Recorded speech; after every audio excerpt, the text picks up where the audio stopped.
Ba't mo ito ginagawa? Pero di ko nagagawa to sa kanya. Hai bos, gimana kabar kalian? Semoga kalian semua dalam keadaan sehat dan bahagia ya. Coba pin dulu dong di kolom komentar yang nonton dari mana aja nih. Kita pengen kenal lebih dekat sama kalian semua. Iya, ngomong-ngomong, ternyata masih banyak yang nonton tapi belum pencet tombol subscribe loh. Baru 1,9% dari penonton yang udah subscribe. Bos minta tolong banget nih, yuk bantu support channel ini dengan klik tombol subscribe-nya ya. Target kita 1000 subscriber pertama dan kita janji akan terus kembangin channel ini supaya makin keren, makin seru, dan pastinya makin konsisten. Dukungan kalian itu semangat buat kami, terima kasih banyak. Dan tanpa berlama-lama langsung aja kita masuk ke alur cerita film dari Filipina yang berjudul Philip Sa Apoy atau Eyes on Fire.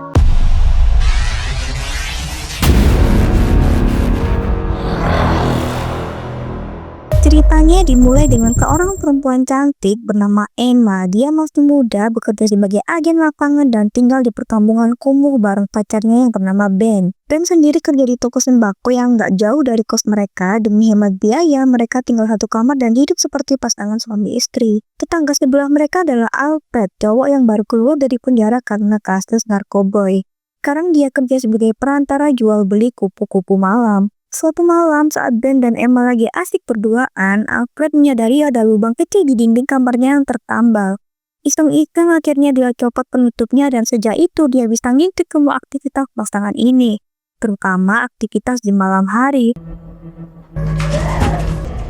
Dari lubang itu Alfred juga lihat kalau Emma nyimpen uang di dalam patung diam-diam dari Ben. Besoknya ibu Ben datang buat nengokin anaknya, tapi Ben udah berangkat kerja. Emma yang lagi ngobrol sama ibu Ben di luar, Alfred diam-diam memperhatikan Emma dari dekat. Sejak itu dia mulai nakir tapi masih malu buat ngapa.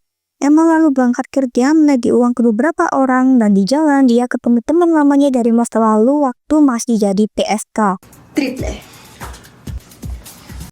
Karena kasihan Emma minjemin uang, setelah kerja dia mampir ke gereja buat mengaku dosa, termasuk rasa muaknya hidup dengan Ben.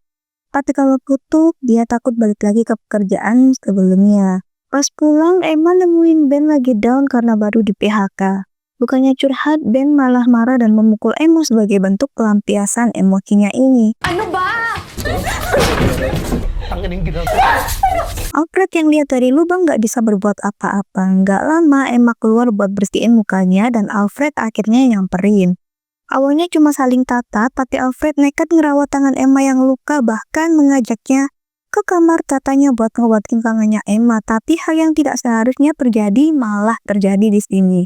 Saat itu mereka makin dekat sampai hubungan terlarang pun dimulai. Alfred juga ngasih tahu soal lubang tembok yang ada di kamarnya dan anehnya Emma malah makin semangat ngelakuin aktivitas malamnya saat bersama Ben. Cuma supaya Alfred makin kegoda. Beberapa hari kemudian, Ben makin frustasi karena belum dapat kerja. Dia marah besar nuduh Emma punya selingkuhan dan nyimpen uang dari ibunya. Takut rahasianya kebongkar, Emma minta tolong ke Alfred dan merencanakan hal buat kabur.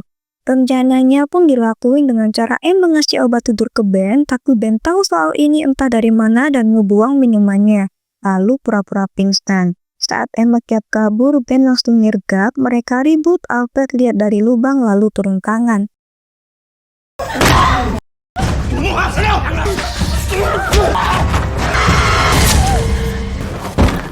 Perkelahian berakhir dengan Ben gak sadarkan diri. Dalam panik, Alfred bawa tubuh Ben untuk dibuang, sedangkan Emma beres-beres kos seperti gak ada apa-apa.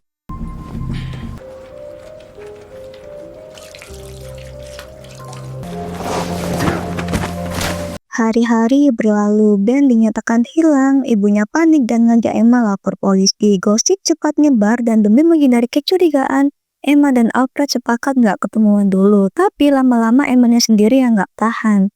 Suatu malam dia mengetuk dinding Alfred, menggoda lewat lubang dengan membuka seluruh pakaiannya yang bikin Alfred makin galau dan gak bisa ngelakuin apa-apa.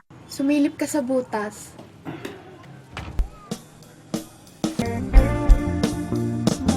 Saking gak tahannya, Emma ini langsung datang ke kamar Alfred. Tapi di kamar Alfred ada seorang wanita yang gak memakai pakaian sedikit pun, yang ternyata itu adalah teman Emma sendiri.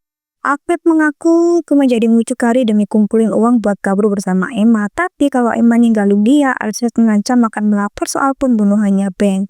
Emma terpaksa nurut, bahkan besoknya Alfred malah menjual Emma ke pelanggannya sendiri dan Emma pun nurut-nurut aja. Ba't mo ito ginagawa? Pero di ko nagagawa to sa kanya. Hari satu, Emma ke gereja lagi minta ampun, tapi cobaannya belum selesai. Di sini, Ibu Ben menuduh Emma nggak sedih sama sekali dengan peristiwa hilangnya Ben, bahkan mengaku nggak pernah ngerestui hubungannya dengan Ben. Suatu hari, Emma pulang dan kaget lihat Ben ada di rumah, pucat tapi masih hidup. Ben bilang dia mau balas dendam ke Alfred dan butuh bantuannya Emma. Karena sama-sama benci sama Alfred, Emma akhirnya setuju. Dia memunting Alfred ke kamarnya dan begitu datang, Ben langsung muncul. Perkelahian sengit pun pecah, berakhir tragis ketika Ben dan Alfred sama-sama tewas. Tulungan mo ko! Alfred! Oh, ano ang meron? Natitigang sa akin. Ang inang babae. Tangina mo!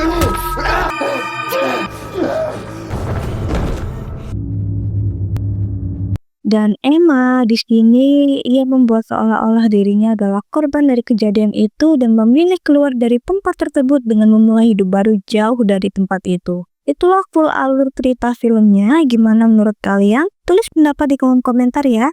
Dan jangan lupa untuk like, subscribe, dan nyalain lonceng notifikasinya biar gak ketinggalan alur film yang seru lainnya dari kita. Sampai ketemu di video berikutnya. Bye!